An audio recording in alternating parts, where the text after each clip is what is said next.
everybody. How are you? Good to see you. I didn't know that you were here today. I thought there was no one from the AP, and I thought, where do we start? And we don't have somebody with the AP. And here you are. We were just having that debate back there.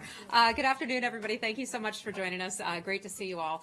I'd like to start this briefing today with a colleague of mine from the Department of Defense. Amber Smith is over here, and she has some information to bring you, and then we'll take a couple of your questions if you do have questions about this particular initiative that she's going to be announcing.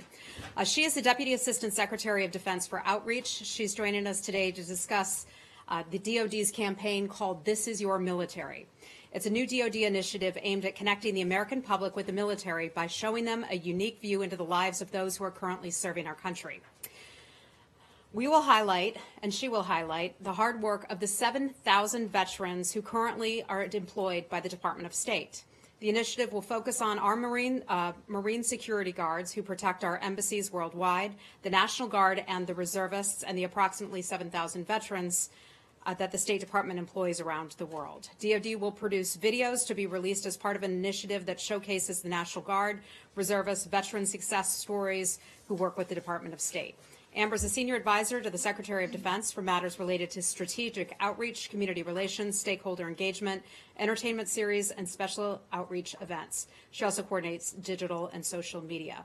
She's also very humble. She was a Kiowa pilot, and she served in both Iraq and Afghanistan for our country. So she was in the military. Now she serves as a civilian, much like many of our State Department colleagues who serve here in a civilian capacity. And, of course, then we have our colleagues who serve in the Marine Corps protecting our embassies. So with that, I'll introduce you to Amber, and then we'll go ahead with a regular briefing. Amber, thanks. Thank you, Heather. Good afternoon. Today, fewer Americans have a direct connection to those who serve in the military. Research shows that the civ-military divide is continuing to expand, which threatens the viability and the sustainability of the all-volunteer force, which poses some long-term national security risks. This Is Your Military is a Department of Defense outreach initiative that will educate and inform the American public while introducing them the less than 1% of Americans who are currently serving in the military to the 99% who are not. We also want to show how the military is relevant to Americans in their daily lives and for future generations, as well as how we are a force for good. We look forward to collaborating with the Department of State by highlighting the Marine security guards that protect our embassies worldwide, the National Guard, the reservists, and the nearly 7,000 veterans that the department employs around the world who are all a part of the This Is Your Military story. The initiative will showcase the real lives of those who are serving in the military and correct common misperceptions that exist today. We will encourage Americans to learn about the military's missions, our capabilities, who is serving, and why they serve. Each month will focus on specific themes. We will release 10 to 15 videos per month on social media that give a behind-the-scenes look into military life. We will have increased coverage of live events as they relate to the military, and we'll collaborate with our external partners to reach an audience that is not normally connected to the military. We hope you will follow along at #KnowYourMil, at DoD Outreach, and knowyourmilitary.osd.mil. I'll take any questions if anybody has anything. Any questions? What's the budget for this one? So we're using existing resources out of the Department of Defense Public Affairs Outreach Office. So we're just realigning our efforts and tailoring our products to reach a different audience. So it's all a part of the existing outreach office within the Department of Defense. What are you going to spend on it? We don't have a specific number. It's existing resources as we use that we get given in the budget every year. Any program for Afghanistan? Could you please give me some details? Because Heather mentioned Afghanistan's name. Any program for Afghanistan? I think she was mentioning that I served in Afghanistan in the Army, but we'll be highlighting service members who have served in Afghanistan or will serve in Afghanistan in the future as well. Thanks, everybody. Thank you. Thanks, Amber. Thanks for coming across the river. Okay. I'd like to start now by giving you an update on the Secretary's trip to Latin America and also the Caribbean. The Secretary is in the region to promote a safe, prosperous, energy secure, and democratic hemisphere. He's also advocating for increased regional attention to the crisis in Venezuela. This morning in Peru, he met with the President and also the Foreign Minister to discuss our strategic partnership, support for the restoration of democracy in Venezuela, and preparations for the 2018 Summit of the Americas.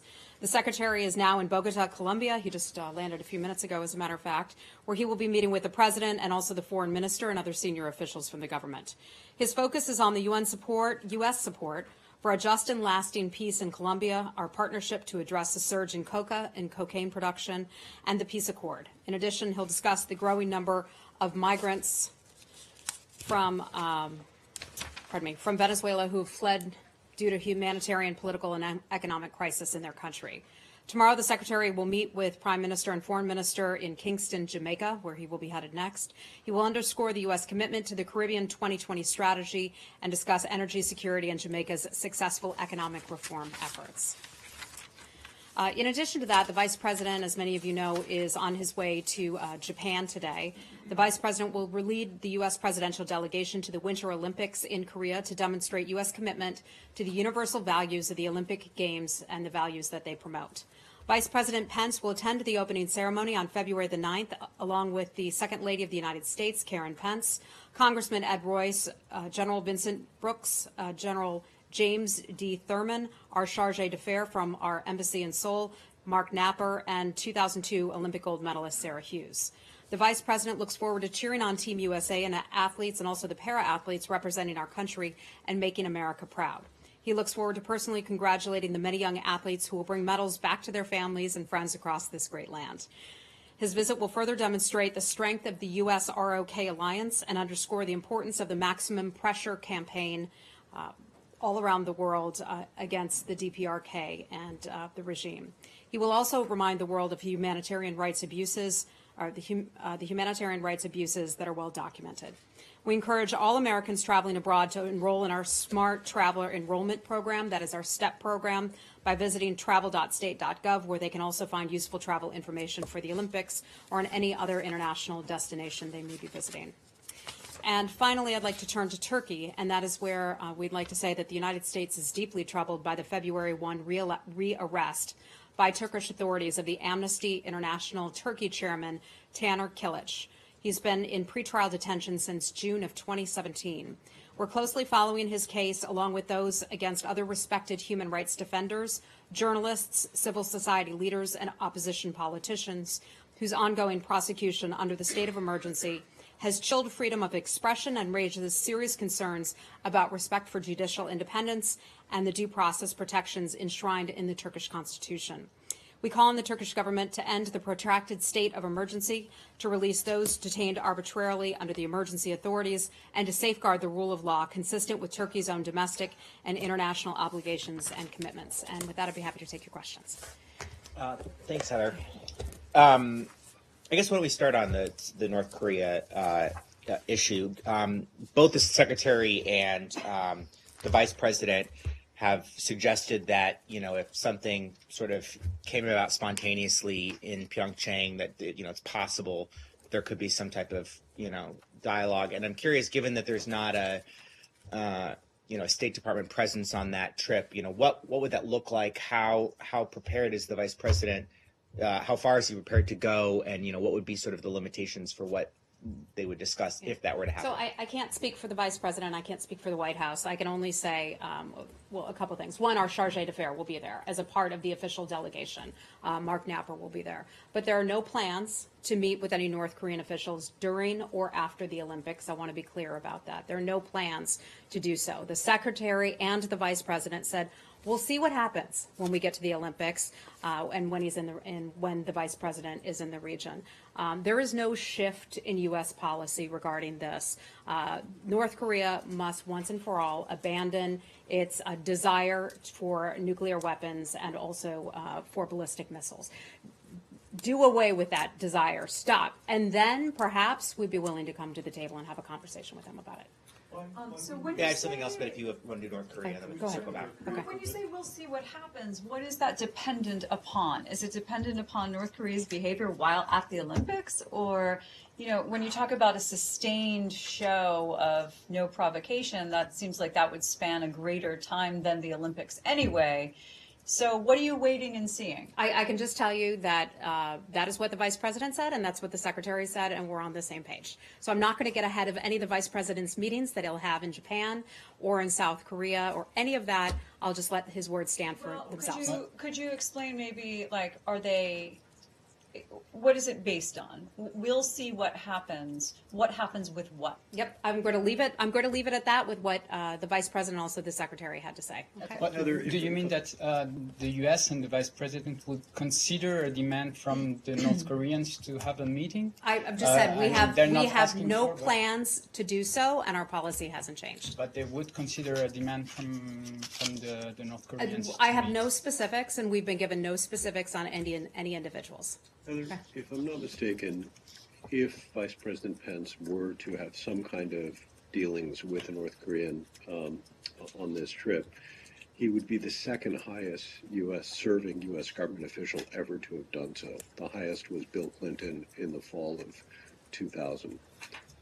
Why on earth would you want the second-ranking official in the U.S. government to meet with a country with which you have so many disagreements? Why would you start with your number two official? Why wouldn't you just rule that out? We have no plans to meet with North Korea during the Olympics or after the Olympics. We have no plans to do so. Right, but you haven't ruled it out. In fact, you very clearly dangled the possibility by failing to rule it out. And I still don't understand why you would want or even be willing to entertain the possibility of the number two official in the U.S. government meeting with the North Koreans, given how many disagreements you have. I'm not going to get ahead of the vice president and his meetings. The vice president has a full series of meetings, both in Japan and in the Republic of Korea, and I'm not going to get ahead of those. So I'll leave it at that. Okay. Okay. Go Say, ahead, Heather, given that it appears to be a message, since both gentlemen used exactly the same wording, is the State Department considering sending out someone from EAP just to have someone on site to give advice, just in case, could come in handy? Not anyway? that I'm aware of. Okay. Okay. Let's. What did you have? Anything else on DPRK, South Korea, something? Okay, go ahead. Do you have a comment or reaction to the video posted by Sol Kim, the son of Tony Kim, one of the Americans who's been detained in North Korea? And also, do you know that his family is saying that the last contact had with him was in June? Can you confirm that? Yeah. So the video that you're referring to is of an American who's been detained in North Korea. And this is a good reminder to all Americans that you should not go to North Korea. It is not a safe place to go to. The safety and the well-being of American citizens is one of our top issues at the State Department. You may recall last year that our Ambassador Joe Yoon, had visited with 3 Americans when he was in North Korea and was able to visit them. Mr. Kim is one of them that he was able to see. That is the last time that we have made contact with Mr. Kim. From our understanding here, that is the last time that either the United States or Sweden, our protecting power there, since we don't have diplomatic relations with North Korea, has been able to see these 3 Americans who are being detained. Yeah. Yeah, sure. Hi, Saeed. Yeah, sure. On Gaza, I know I asked you last week, but the situation has deteriorated so bad since then. There's a disturbing article in today's Post that says who's responsible for electricity in Gaza, and they're suggesting that the regional powers, Israel, Egypt, including the PA, including you, should supply a direly needed power supply, because 10 hospitals have been basically closed or to a bare minimum. I wonder if you have any comment on Yeah, that. we've certainly seen those reports about the situation and the electricity problems, which we've addressed here in this briefing room before, where people have had difficulty getting electricity for sustained periods of time, including hospitals, which obviously they desperately need that electricity. It's a topic that Jason Greenblatt, the president's special envoy handling Middle East peace negotiations, discussed at length just about a week ago when he was visiting Brussels. We are calling upon the international community to sit down and have conversations about this, to come up with some sort of a resolution, because it's clear that the people of Gaza continue to suffer, and it's largely at the hands of Hamas, because Hamas has the authoritarian rule over that area. They've consistently prevented the development of major electricity and water projects in Gaza. That has been a persistent problem. They've been refusing to pay the Palestinian Authority for services that it already provides, obviously a tremendous problem. We're glad that the Palestinian Authority has decided to restore previous levels of electricity to Gaza, but the electricity is simply not enough. So it's something we're watching carefully, and that Jason Greenblatt spoke to about a week ago. I understand, but the power is supplied by Egypt and Israel. Would you call on them to perhaps supply more power as needed? Yeah, I'm not going to speak for those other governments, but we do see that there needs to be some sort of an international solution to this, because clearly the way it's working right now is just not working. Now, on Israel and Egypt, one last question. There were reports this past weekend that the Israeli Air Force has been active, bombing along ISIS bases and so on in Sinai. Yeah, can you confirm that? I can't. I'd have to refer you to the Israeli government for that. Okay. All right. Hi, Lori. Hi, how are you? Iraqis, prominent Iraqi figures are calling now for the U.S. to leave. One was a spokesman for the Badr organization, which includes the head of the Popular Mobilization Forces, and they said this should be done as a collaboration between the Iraqi and U.S. governments. The Kataib is Hezbollah, one of the Popular Mobilization Forces, and headed by, a terrorist, has threatened force against U.S. troops to make them leave. What is your response to that? We are in Iraq to defeat ISIS. We're also there in Iraq at the invitation of the Iraqi government. We will stay there as long as the Iraqi government wants us there to not only continue to help maintain the peace, but also assist with stabilization projects. So threats aside, we're there at the invitation of the Iraqi government. Are you concerned that political pressures could cause the Iraqi government to ask you to I'm leave? not going to get ahead of the situation. We have a very good relationship with both the Prime Minister and also with those in the north as well. And if I could follow up on your comments on Turkey. Yeah. When you called for, you're troubled by the Turkish arrests and you called for an end to the state of emergency. The co-leader of the Democratic Regions Party in Diyarbakir, a prominent political figure, criticized Turkey's assault on Afrin, and he was arrested today. What is your comment that he would be included among these arrests that you deployed? Lori, I'm not aware of the details of that, so I just don't want to comment on something I don't have any information on. But in general, you oppose any arrest for free speech? I don't have the information on that, but I think our position on the importance of free speech is well documented. But I hesitate to comment on your particular question because I don't know the details. Okay, anything else on Iraq? Okay. Right, let's go to Syria. Hi. Hi. Just to follow up on your statement about the chemical weapons, Syrian chemical weapons, given that Russia is blocking the U.S. attempts at the United Nations for a unified international reaction, what are the options? What other options are there? And is there a military option on the table, as General Mattis hinted last week? Yeah, I'm never going to get into potential military options. We have a lot of options, certainly, that are on the table. What you are referring to is Russia's continued steps to foil attempts at the United Nations Security Council to be able to hold parties responsible who are responsible for chemical weapons attacks. We've seen Russia time and time again stand in the way of producing a new form or a new group like the Joint Investigative Mechanism that assigns blame, that assigns culpability for a chemical weapons attack. So Russia has been a real problem on this. You saw that the United States put out a statement. We did just yesterday evening, as did Ambassador Haley, on the very same matter. This is part of the reason why Secretary Tillerson went to Paris just over a week ago. Secretary Tillerson and 25 or 26 other countries signed on to a document that would establish or would work to potentially establish a new mechanism that could assign culpability, assign blame for the use of the chemical weapons attacks. So I think we're going in two parallel movements. One, with the international community, that meeting that came out of Paris, and then two, and we'll wait for the French. I believe they have the lead on setting up any additional meetings in the future, but we anticipate that there will be meetings sometime in the near future. And then there's the path at the United Nations. So I don't want to get ahead of Ambassador Haley on anything that she's working on there, but I know that the Russian attempts to step in the way, or the Russia's stepping in the way, has been a major problem and has caused incredible concern on the part of the United States government and many others as well. You said that Okay. sign culpability. How would you do that?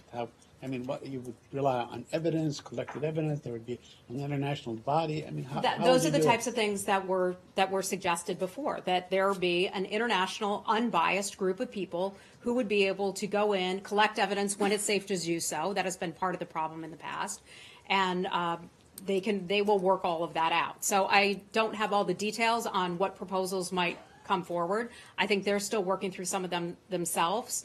But I know that Russia, one of the plans that it had tried to advance is giving them the ability to actually veto any results that would come out from this body. So that obviously doesn't make sense. We need to have an international and impartial group. Okay. Anything else on Syria? As you point out in that statement, there have been 6 of these incidents in a month's time. So obviously the threat of action, say, at the UN or elsewhere, hasn't been working.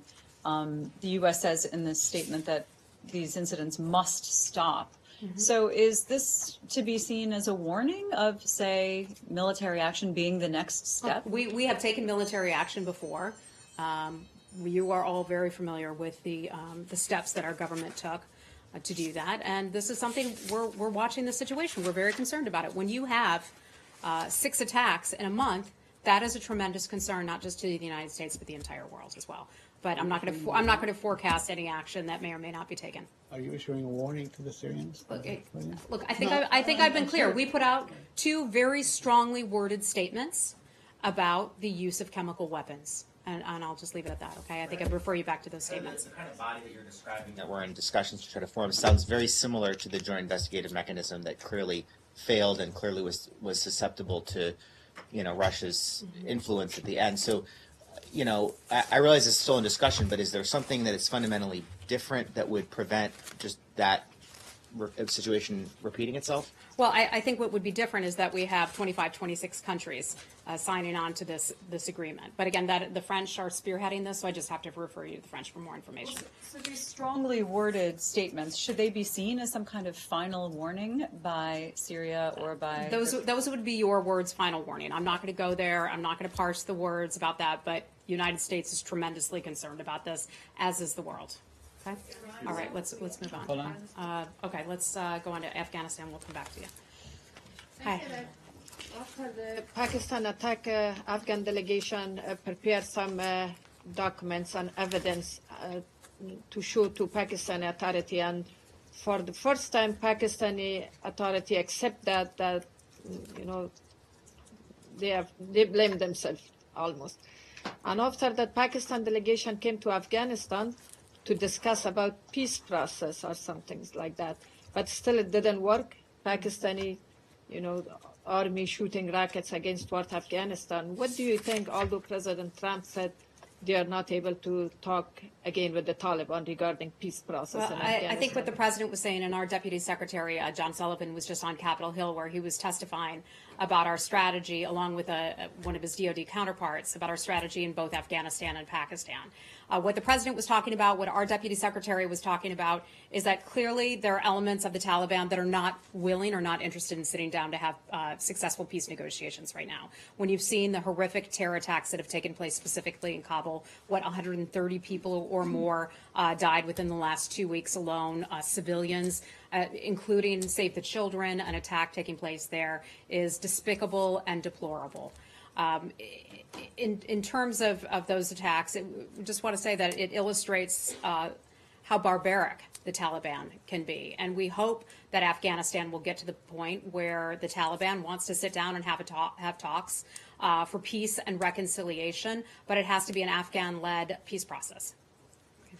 All right, let's move on to I saw the statement Secretary issued just before the briefing. In this statement, you don't repeat the warning about consequences and impact on U.S.-Polish strategic relations that you issued last week. Does it mean that you don't see this legislation having such kind of impact anymore? Yeah. The legislation is something that we've been following very carefully. Our Assistant Secretary, Wes Mitchell, has been engaged in a lot of conversations over the past week with his counterparts in Poland. We are disappointed by the President Duda's announcement that he intends to sign that legislation that would impose criminal penalties for attributing Nazi crimes to the Polish state. The law, which we understand will be referred to Poland's constitutional tribunal once signed, adversely affects freedom of speech and also academic inquiry. The United States wants to reaffirm its position. Terms like Polish death camps, we understand, are both painful and they're also misleading, but we also believe in the freedom of speech and the freedom to have academic freedom so that people can learn about what really happened. Historical inaccuracies, such as calling things Polish death camps, they affect our ally, Poland, greatly, but that has to be debated and handled in a manner in which you have free and open education and discussion and dialogue about that. But we continue to have conversations with the Polish government about all this. Do you think that this legislation could have impact on the U.S.-Polish relationship? I'm not going to get ahead of what could happen in the future, but look, I just want to say that we've made our concerns clear. Heather, what message are you trying to send to Warsaw now?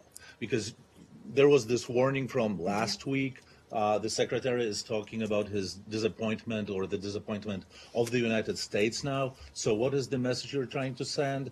And what is the next thing you would expect from the authorities in Warsaw? Yeah, and some of these will fall under private diplomatic conversations. Some of these conversations could be firm.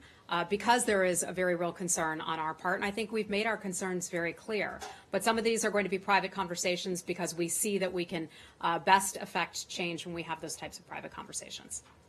But this conversation will continue, as I understand. Yes, this will continue. Hi, well, what's your name? Hi. Magda Sakowska. Okay, nice to see you. Yes. Okay, let's move on. Okay. Okay. Caribbean. Oh, let's go to the Caribbean. All right. It's February. Let's go to the Caribbean. You're going to regret that. I know, right? That's what I'm wondering. Oh, wait a minute. I wanted to ask you about Leandro Rizzuto Jr., the ambassador nominee to Barbados, who's has a history of spreading baseless conspiracy theories about Senator Ted Cruz's wife, among others. Senator Ben Sasse is suggesting very strongly he will try to block that nomination of someone that he says wears tinfoil hats. Does the administration stand behind his nomination? Yeah, I know he was a nominee put forward by the White House. I've not had the opportunity to meet him at this point. I'm not sure what process he is in the overall nominee process, but he hasn't been through the Senate yet, hasn't been through confirmation. And when there's a nominee who's named, we try not to comment on that because that person is a nominee. It seems like this is kind of a trend right now between him and the nominee for the UN's migration agency, who has said that Islam teaches its followers to perpetrate terrorist attacks, the nominee for the deputy perm rep at the UN, who has praised far-right provocateur Milo Yiannopoulos, and of course we remember our situation with Ambassador Hoekstra. I mean, the State Department is obviously intimately involved in vetting some of these people as they're being considered. Is there a problem with the vetting process? I think there's probably always more that can be done when we look at individuals. And I'm speaking just broadly. There's probably always more that can be done. But extreme vetting, maybe. Cute, Michelle. I don't recall similar things coming up for the vast majority of nominees in prior administrations. I wasn't working in this kind of position before then, so I can't comment on that. You probably would have heard of them if there had been, and there have not been a lot of them. So the question isn't whether more can be done. The question is, why doesn't this administration do more? Or is it, in fact, the administration's desire to put forward people who have a record of saying such things to represent the United States abroad? I don't have anything for you on that, Arshad. I'm sorry. I can just refer you back to the White House for some of its nominees. Can you tell us what does Tillerson currently get, like veto authority over nominees for ambassadorships the president wants to put forward? I think the White House will put forward names. Sometimes we will have our career people, as you well know.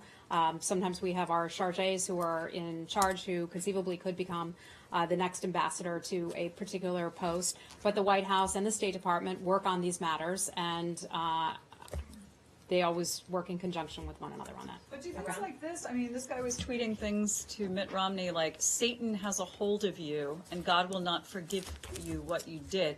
Doesn't this embarrass the State Department? Michelle, I don't have anything up for you on that, okay? I don't have everybody's tweets under the sun in front of me, okay? Okay, hi. Thanks. Bakr Namazi was sent back to jail today.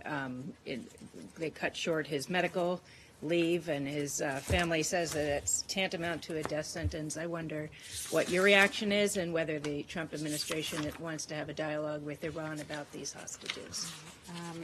We were incredibly disappointed to have learned the news that the Iranian government put him back in prison. Let me just remind people, or perhaps if some of you haven't heard about his case before, he is an 81-year-old American citizen. His son also sits in Iranian prison, in the notorious Nevin prison.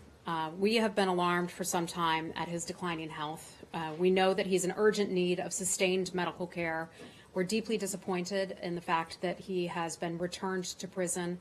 We're concerned about his health. We call for his unconditional release from his unjust detention in Iran, and that renews our calling for all Americans who are being held in Iran and being held unjustly to be returned to the United States. That includes his son, Simek, and Zhenha Wang, and also Robert Levinson, who's been there for more than a decade.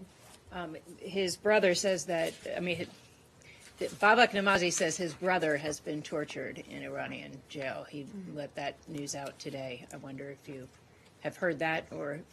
I had not heard that. That's heartbreaking to hear that. And is the U.S. ready to have some kind of dialogue with Iran about this? Okay. If we have the opportunity to have conversations, then we always bring up the safety and security of our Americans, especially our Americans who are being detained. We raise it with Iran at every opportunity. We will continue to do so until their cases are resolved. Maybe the State Department needs to have a more direct channel, something more than at the meetings to discuss the JCPOA. Perhaps the Secretary Tillerson emailing, speaking frequently with Mohammad Javad Zarif. Well, Carol, I'm not going to make policy or make commitments on behalf of the Secretary. He will handle it the best way that he sees fit. But I think it's pretty obvious that we have a number of Americans who have been detained there for quite some time, and we would like for them to come home. Iran should release those Americans. If Iran wants to be considered a part of the world, if they want to be respected by the world, that would be a good way of doing it. And when you say you raise it at every case, I mean, the only contacts that I've seen have been at the JCPOA meetings. Well, our contacts are extremely limited, as you well know. You all would be the first ones knocking on my door if you heard about any contacts. But when we do have the opportunity, we raise the issue of Americans who are being detained. Well, it's been reported that Tom Shannon brought this up, spoke with the Iranians about this in Vienna in December. Can you confirm that? I've seen those reports. I can't confirm any of that. Question about Russia, the START treaty. Okay, hold on. Let me just go to Ilhan right over here. Thank Ilhan, you. Hi. Hi, Heather. Just to follow up your topper on Turkey, very strong worded statement. There are reports today that Secretary Tillerson might go to Turkey. Do you think, first of all, if you can confirm it, and secondly, should we expect from Secretary Tillerson to voice similar concerns if he goes to Turkey? If the Secretary were to go to Turkey, and we haven't announced any travel or any plans just yet, when we do, I will certainly let you know if Turkey is on the itinerary. But if the Secretary were to go to Turkey, yes, that would be an issue that he would bring up, as we do on every occasion like that. Okay? Anything else? Okay. Okay, go ahead. Just since the drop of Mr. Victor Cha as the candidate for the ambassador of the U.S. to the South Korea, do you have a new candidate for this post, and how far we still have to wait until that you announce that? Well, first somebody has to be identified, and then they have to be vetted, and then they have to be nominated, and that can be sometimes a lengthy process. So I just have to refer you to the White House for any additional information on any appointments right now. But as I've said before, we have a terrific chargé who's in charge right there right now, and he'll be there with the Vice President at the Olympics. Means within weeks or within months that will be. I'm not going to put a timeline on it. We have to identify a candidate first. Okay? Go ahead. Say. Yesterday the START treaty, START 3, expired. The relations between the United States and Russia seem to be really, or tensions are very high, probably the worst they have been. I was wondering whether the Secretary of State has spoken to his counterpart, Russian counterpart, of late. The United States has decided to supply Finland, who's not a NATO country, but very close to Russia, with rockets and so on. So could you just update us on I this can't relationship? confirm. I can't confirm what you just suggested about Finland. I don't have any information on that. But February 5th, that was just yesterday, marked the date that the New START treaty central limits would actually take effect. The United States and Russia have implemented New START for 7 years now. We talked about this just last week. We met the treaty central limits in August of 2017, and we anticipate that Russia will meet its limits as well, or its agreements, I should say. Okay. All right, guys, we're going to have to wrap it up. Okay, go ahead, young in the glasses. Thank you. So yesterday, China's Ministry of Foreign Affairs announced that Secretary Tillerson has invited China's State Councilor Yang Jiechi to visit the United States later this week. Do you have any detailed information on that? What kind of people will Mr. Yang meet with, and what concrete topics will they address? Thank you. Okay. I can confirm for you that the Chinese government has announced, and we can confirm, that the Chinese State Councilor will visit Washington, D.C. later this week. He's meeting with the Secretary and with other U.S. officials. I don't have a full readout of who will be in that meeting, or a manifest of who will be in that meeting, but they'll be discussing many areas of mutual interest, including trade, human rights, and also the DPRK. Okay? And we're going to have to leave it at that, everybody. Thank you.